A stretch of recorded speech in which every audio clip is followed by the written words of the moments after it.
Well, my story is... In 1982, on the 30th of December, right between Christmas and New Year's Eve, a little girl named Katie Beers was born in the town of Mastic Beach, Long Island.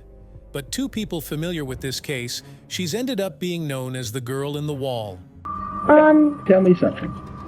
She threw me on the bed. I just want my daughter back. Please bring her back. And then I was screaming my brains out. I heard her say a man was coming after her with a knife, and she said, oh my God, here he comes. He started kissing me. Our biggest concern is that we find this child, well and safe. My hand hit a nail. The last time I seen her was when she was walking towards the machine. I started getting scared. Then he locked me in that little cubby hole. Kidnapped, assaulted, trapped, and chained up. 9-year-old Katie Byers was abandoned by her mom, then used as a slave by her godmother and her sexually deviant husband, before eventually getting kidnapped and trapped in an underground dungeon. For over 3 weeks, the Long Island police dug deep into this menagerie of characters, each more suspicious than the next, in hopes of getting their hands on the captive 9-year-old. She's behind the wall. If she's behind the wall, she's not alive. But to their surprise, she was already at it. She knew how to save herself. She tried every strategy she could to make him change his mind and ultimately prevailed. This little girl at 10 years old changed a kidnapper's mind. In the small hamlet of Bayshore, Long Island, busy little girl Katie is living a Cinderella-like existence. Since her mother abandoned her, she has been enslaved by her godmother, Linda, and her husband. I was their servant, whether it was to do the laundry, to clean the bathrooms, to cook dinner. That was my purpose to her growing up. I was pretty much her slave. But her service to Linda was the least of her concern, since the real monster in that house was none other than her own uncle. From the time that I was 2 years old, I was sexually abused by my godmother's husband. When she was 7 years old, Katie had enough, and she tried to tell her godmother the truth about her husband. But her reaction only made it worse. She told me that I was a liar and to get out of her face. Katie wasn't allowed to attend school and grew up completely isolated. The only friend she had was John Esposito, the typical family friend.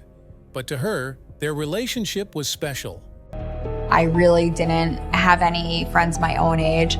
I think in my childhood, the thing that probably made me the happiest was when I got to spend time with John. I would say I loved him. He was always a confidant, somebody that I would trust. Amid all of the abuse she already had to go through, Katie's life was about to take a turn for the worse.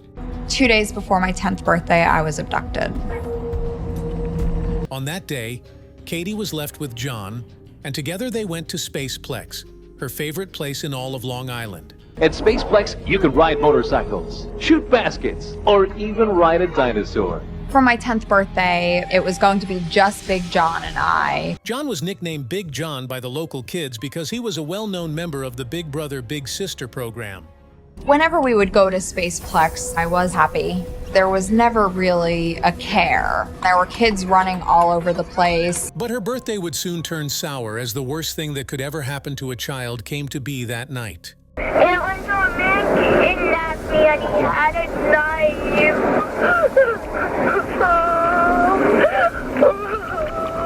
Oh no, here he comes. I gotta go. Katie.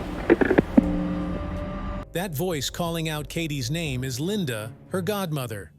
But while she was contacting the police, they were already on the scene with Big John at Spaceplex.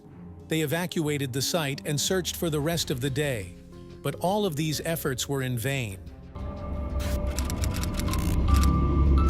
He picked me up and carried me into the closet where I realized he was opening up a door to expose a tunnel. Whoever got their hands on her was an extremely apt individual. That tunnel was set up behind the walls of his house and carefully crafted by an expert. Katie was forced to crawl until she reached a trap door.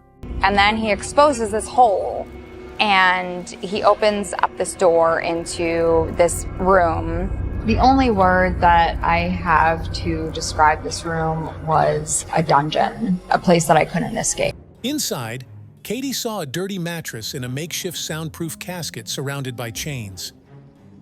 My captor looked at me and said, "This is your home now." I heard her say a man was coming after her with a knife, and she said, oh my God, here he comes. So by the time I picked up the phone to talk to her, I got nothing. This is all of what the godmother Linda had to say about the ominous call she received on the day of the abduction. This was enough to concern Dominic Veron, the head of the Long Island Police Kidnapping Division. By the time she gets to the machine, Katie had already hung up. That disturbed me because there's been a lot of times when these abductions are not really abductions. They're made to look like abductions. And statistically, he was right, You saw this young girl around? as over 95% of kidnappings are actually perpetrated by close family members. But this wasn't the only unusual thing about that call.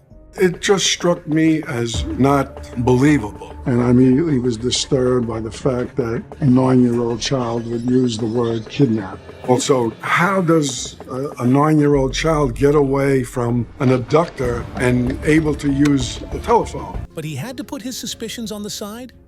For now, the priority was Katie. As every minute counted in that kind of case, they needed to find her, and fast. As much as I was concerned about some of the problems with the call, you did hear a girl in distress. This girl was in danger. There was absolutely no trace of Katie at Spaceplex, almost as if she was never there. The only clue they had was the recording of Katie's distress call to Linda. So Veron decided to bring out the big guns. We sent the audio tape of that telephone call, as well as the device that it was recorded on, to the FBI. Well as the advice that it was recorded on to the FBI while he was waiting for the FBI, Veron continued his investigation. Naturally, he started by looking into the most likely suspects. The main players were Marilyn Beers, the natural mother, a dysfunctional, incompetent mother, Linda Engelary, the godmother. My main concern is to let people know how much I cared for her. She was used by the godmother to run all kinds of errands. Sal Engelary had been charged with sexual abuse on Katie Beers. The little girl don't want to live in Mastic Beach with her mother. But there was also a fourth suspect outside of the family, the last man to see her before the abduction. John Esposito, not a relative, but a family friend. He said something dirty happened. The FBI eventually shared what they found with him. It seemed that Katie's call was made from a phone booth in front of Spaceplex, which is weird, since they still had found no trace of her inside of the recreation center. And she apparently tried to call Linda 19 times before she decided to leave a message on her answering machine.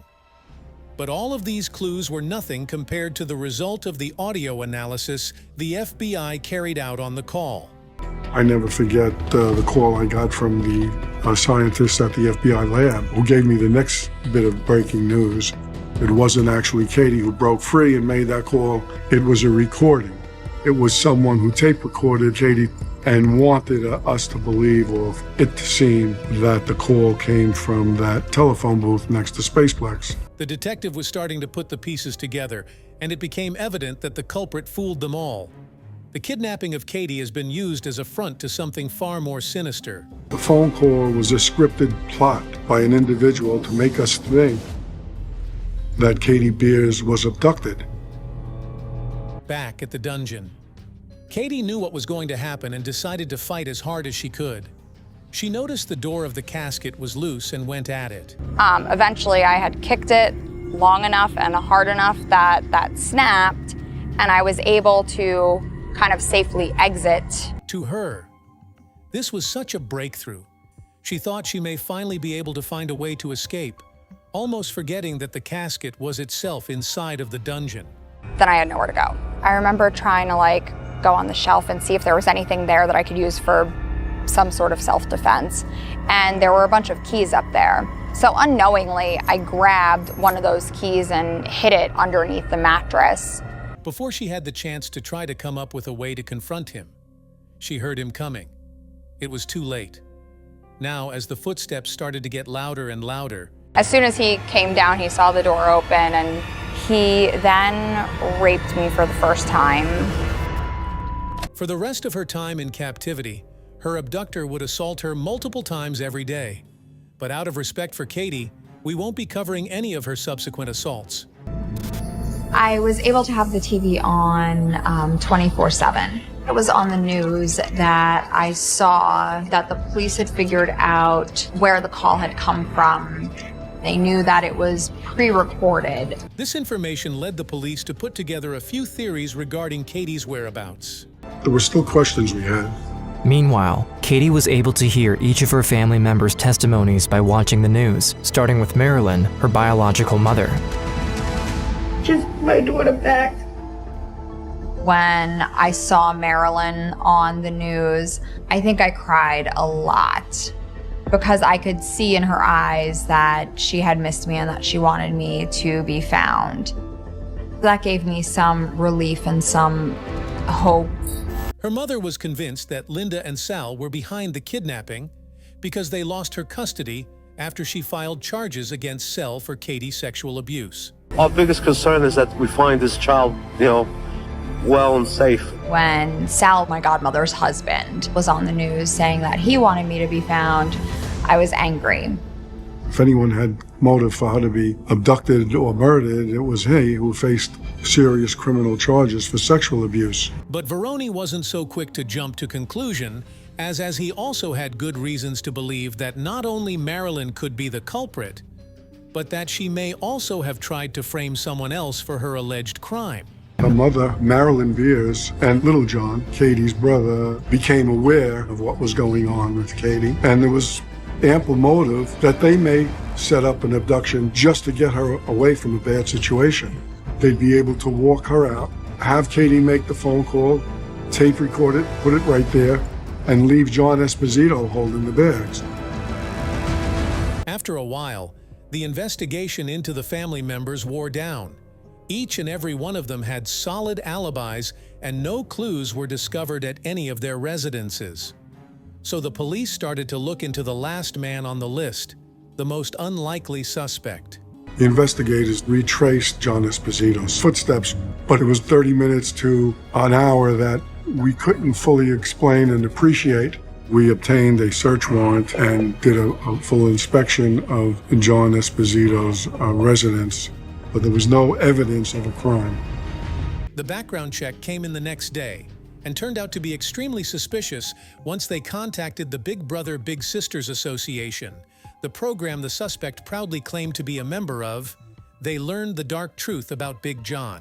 John Esposito painted himself as a big brother. Detectives discovered that he tried to join that organization, and they did a background investigation on him. We learned that he had been involved in abduction of a 7-year-old child 15 years prior to Katie's disappearance, and they ruled him out as being a big brother.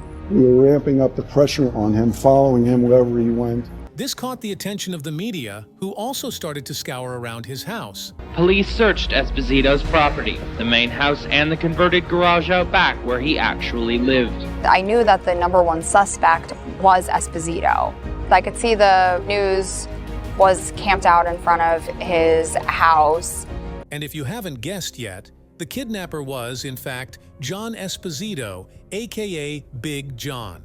All along, the man Katie called her best friend was actually planning and scheming until the day he finally kidnapped her. Big John was probably the last person that I could have imagined having ever hurt me in such a way. Katie was relieved that the police finally got on the right track, but at this point, Verone doesn't have anything to incriminate Esposito. And even worse, he still had no idea what he did with Katie. As each day went by, they were becoming more convinced that what we were going to find was not live Katie Beers, but a body of Katie Beers. A few days later, Katie woke up in the dungeon. Esposito had put a chain around my neck. I had realized that the key that I had grabbed was actually for the padlock, so I was able to at least release myself. Prior to unattaching it, I would count how many links were on the end of it and up to the wall as well. When she would hear Esposito coming, she would quickly chain herself up again in the exact same way he did.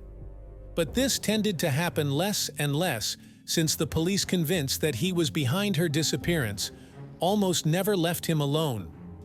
Instead, they kept an extremely tight surveillance schedule around him and his house, and Verone even went inside to interrogate him. And I could see it drain out of his face, the concern. I was very disturbed and very concerned that John Esposito had something to do with her abduction. Out of options, Esposito started making desperate requests to Katie, but the little girl knew better. Let's make police believe that you're dead. Play dead, I'll take a picture of you. Once police see that, they'll give up on you. And Katie, the bright little girl, wise little girl that she was, knew that that could be her death sentence. And she refused to play dead and let him take a picture of her. From that point on, I rarely slept, and I also did not eat any of the food that he could have altered because I was fearful that he might put something in the food, a sedative, a sleeping pill, something, so that way he was able to get the photo that he wanted, so the police would stop looking for me. After this, Katie decided to confront him, to barrage him with questions in hopes of making him realize the insanity behind his actions. How I was going to go to school, what I was going to do to survive. I wanted to get married and have kids. And he would always have witty remarks right away, like, oh, you'll have kids with me, you'll marry me, you'll do this with me. So I would always tell him, no, I don't want to do that. I was disgusted. I was 10 years old. I was trying to get him to think about the long term of him kidnapping me. Esposito began to crack between the overwhelming police presence, for Rowan constantly tailing him and Katie's incessant nagging and questioning.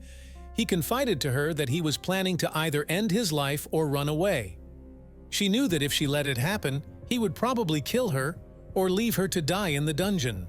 I told him that I was sick and I wasn't feeling well. I think between the police department laying on him at his house all the time and my questions, and then me saying that I wasn't feeling well, finally wore him down.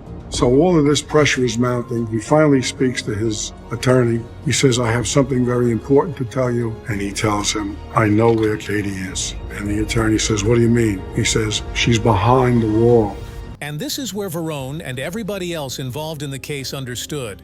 A John Esposito wasn't your usual kidnapper, but an actual mastermind. Esposito escorted police and the district attorney through all the steps of unearthing the dungeon, and police watched incredulously as he went through this 30-plus step process of revealing the dungeon that he had built. There was a bookshelf with wheels on it, and you'd have to pull that out. And then there was vinyl laid on the floor, and you pull the vinyl back. And then there is a 200-pound concrete block that's there. And you had to know to go into the garage and get this block and tackle, to hook it in the ceiling, to hook it into the 200-pound block, and then raise this block up. And then you drop down about 7 foot into this underground chamber, and then there's a passageway, and as you crawl, you dropped into this underground chamber where Katie was kept. Apparently, this whole affair had been in preparation for years before he took her.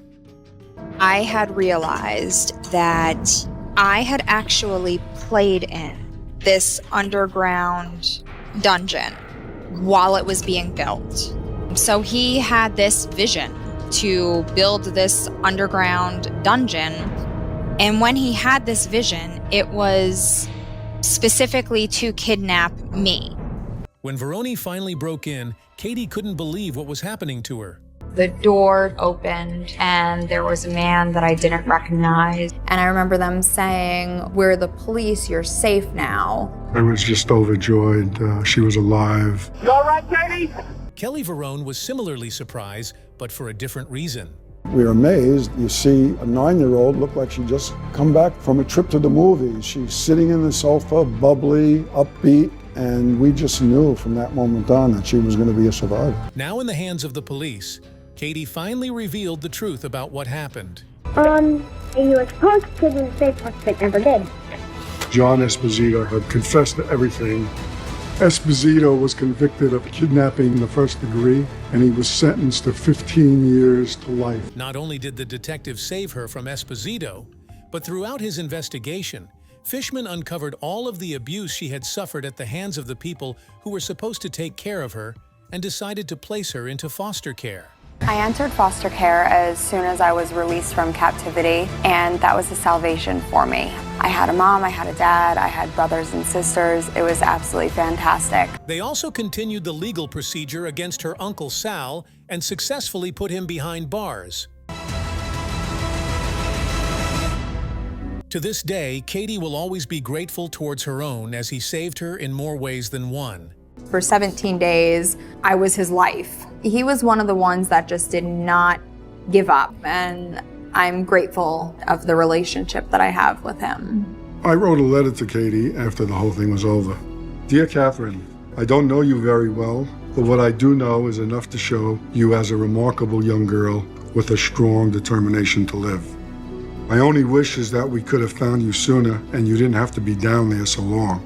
Not many adults could endure or survive what you went through. Be proud and continue to be strong. I know you will be successful. In the end, she was a true survivor, refusing to let her past bring her down. Instead, she achieved everything she ever hoped for. My life is exactly what I had always wanted. 2 parents who love me, and a husband and 2 kids, and a wonderful family. I'm tearing up. He tried to trap and use her, but she liberated herself. Today, she is a best-selling author and works with the National Center for Missing and Exploited Children. I think the best part of my story is knowing that you can recover and you can persevere, and your life is 100% what you make it to be. She wants every survivor of any kind of abuse to know that they are more than what happened to them. I was determined to not let my childhood traumas come into my adulthood. They've shaped me to who I am, but they don't define me. Thank you for watching the end. Kindly like this video and subscribe to the channel for more. See you in our next video. Bye.